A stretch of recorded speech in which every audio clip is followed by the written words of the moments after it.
Amis internautes, mesdames et messieurs, bien chers tous, vous qui nous suivez sur nos différents canaux, recevez nos salutations et soyez les bienvenus dans ce plateau du jubilé.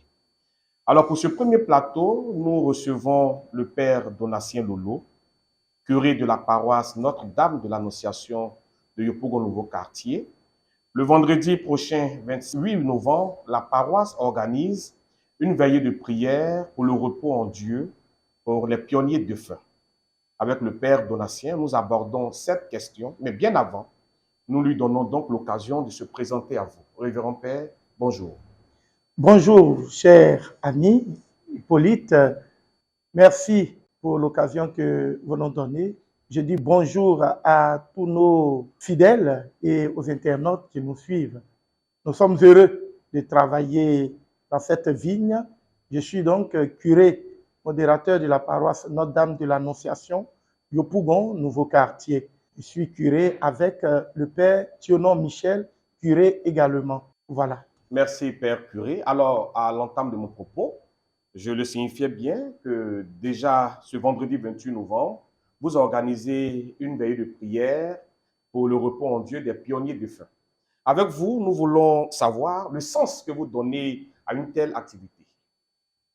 Bien, nous sommes heureux de cette occasion que vous nous donnez.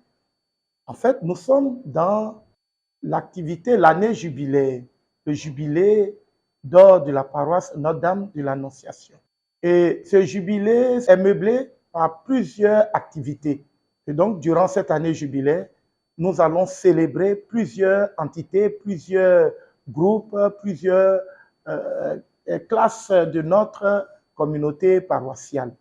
Un moyen pour nous, prêtres et comités d'organisation, c'est-à-dire premier responsable de l'Église, de rendre hommage à tous ceux qui œuvrent dans la vigne du Seigneur sur ce territoire paroissial. Et avant d'entrer pleinement dans nos activités, il était bon pour nous de nous tourner vers les pionniers défunts, ceux qui ont semé en premier lieu ou qui ont donné de leur force, de leur énergie, de leur intelligence, de leur disponibilité et surtout de leurs moyens financiers pour bâtir cette communauté paroissiale et ses structures. Il s'agit de tous ceux qui ont travaillé et qui, après leur temps de travail et leur pèlerinage terrestre, sont repartis à la fin de ce pèlerinage dans la maison du Père. Nous nous disons qu'au nom de la communion des saints que nous professons dans l'Église, qu'ils sont unis à nous, puisque soit ils sont dans l'Église triomphante, c'est-à-dire de la gloire de Dieu, ou dans l'Église souffrante en purification. Mais ces deux états de l'Église que nous venons de préciser sont en communion avec l'Église pèlerine dans laquelle nous, pèlerins, en marche vers le royaume des cieux, nous travaillons, nous vivons. Donc il est bon pour nous de nous tourner vers ces pionniers et de leur dire, nous allons travailler, nous allons dire merci au Seigneur au cours de cette année de grâce pour ce que vous avez semé. C'est vous qui avez planté cette graine et elle a poussé, elle est devenue un grand arbre. Et nous voulons nous tourner vers vous pour vous rendre cet hommage. À travers donc cette messe au suffrage de nos pionniers défunts, c'est un hommage que la communauté paroissiale veut rendre à tous ces anciens qui se sont endormis dans l'espérance de la résurrection. Nous voulons leur rendre hommage et les inviter à s'associer à notre joie par leur intercession. Nous savons que le catéchisme de l'Église nous dit que nous bénéficions des prières de ceux qui sont endormis. Quand nous prions pour eux, ils peuvent eux aussi prier pour nous. Nous pouvons nous tourner vers le catéchisme de l'Église au numéro 958 et même le numéro 1030 qui nous parle de cette communion et du sens de la prière pour les défunts. Pour nous dire que nous sommes en communion avec les morts.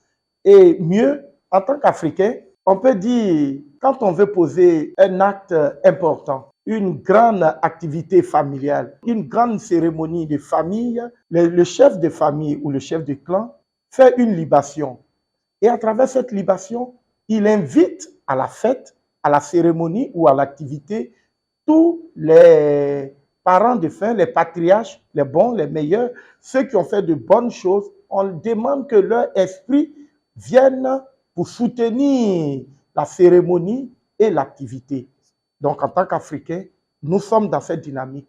Avant de commencer les différentes activités de notre jubilé, nous voulons demander à nos anciens, à nos ancêtres, à nos pionniers de prier pour nous, de bénir ce que nous allons faire et d'intercéder à travers leurs prières, d'intercéder auprès de notre Seigneur Jésus-Christ, notre seul médiateur, notre seul Dieu, intercéder auprès de lui pour que cette année se passe dans la joie, la fête et la paix, surtout dans la communion entre les fils et filles de cette communauté paroissiale.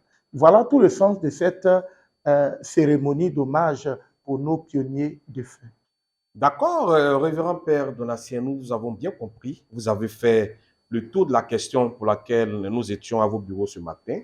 Avant de mettre un thème à cet entretien, nous vous donnons l'opportunité, une fois, de lancer un appel à tous vos paroissiens et paroissiennes. Alors, chers paroissiens, chères paroissiennes, comme je vous le dis, vos prêtres vous aiment. Nous formons une famille ici à NBA. Certains membres de la famille se sont endormis dans la mort. Nous voulons les honorer. Tous les membres de la famille sont invités. Nous devons nous mobiliser pour qu'ensemble, nous puissions honorer la mémoire de ceux qui ont permis que nous, aujourd'hui, nous puissions continuer cette œuvre. Ils ont fait leur part de sacrifice dans l'annonce de l'Évangile. Ils nous ont confié la mission, ils nous ont passé le flambeau. Nous tenons le flambeau, mais nous avons besoin de leur intercession. C'est notre foi, c'est la foi catholique. Nous croyons à la résurrection de la chair, nous croyons à la communion entre les morts et les vivants. Les morts peuvent prier pour les vivants peuvent prier pour les morts. C'est notre foi catholique. Et nous nous rappelons de ce beau texte du livre de 2 Maccabées, chapitre 12, versets 13 à 45, qui nous dit ceci. Ayant fait une collecte par tête, il envoya jusqu'à 2000 drachmes à Jérusalem afin qu'on offrît un sacrifice pour le péché, afin, agissant fort bien noblement dans la pensée de la résurrection. Si, en effet, il n'avait pas espéré que les soldats tombés ressusciteraient, il eût été superflu et sot de prier pour les morts. S'ils envisageaient qu'une très belle récompense est réservée à ceux qui s'endorment dans la piété, c'était là une pensée sainte et pieuse. Voilà pourquoi il fit faire pour les morts ce sacrifice expiatoire afin qu'ils fussent absous de leurs péchés. 2 Maccabées, chapitre 12, versets 13 à 45. C'est vrai qu'on peut nous dire que nous revenons toujours sur ces textes, mais c'est un texte biblique. C'est un texte biblique à travers lequel la tradition de l'Église s'est enracinée dans la tradition du judaïsme. Dans le judaïsme, Judas Maccabée a fait cette collecte pour prier pour les défunts, les soldats tombés au cours des conflits, des guerres, pour que ces derniers puissent être purifiés, expiés de leurs péchés et vivre dans la lumière du Seigneur de Dieu. Et donc, c'est pour cela que l'Église continuant cette tradition. Nous prions pour nos défunts. Nous croyons à la résurrection. Nous, ce que nous avons à faire, c'est d'implorer sa miséricorde pour les vivants et pour les morts. C'est ce que l'Église ne cesse de faire chaque jour. Père Lolo, nous vous disons infiniment merci. Amis internautes, nous vous disons merci de nous avoir suivis dans ce premier plateau du Jubilé et nous vous donnons rendez-vous pour un autre numéro. Merci et à bientôt.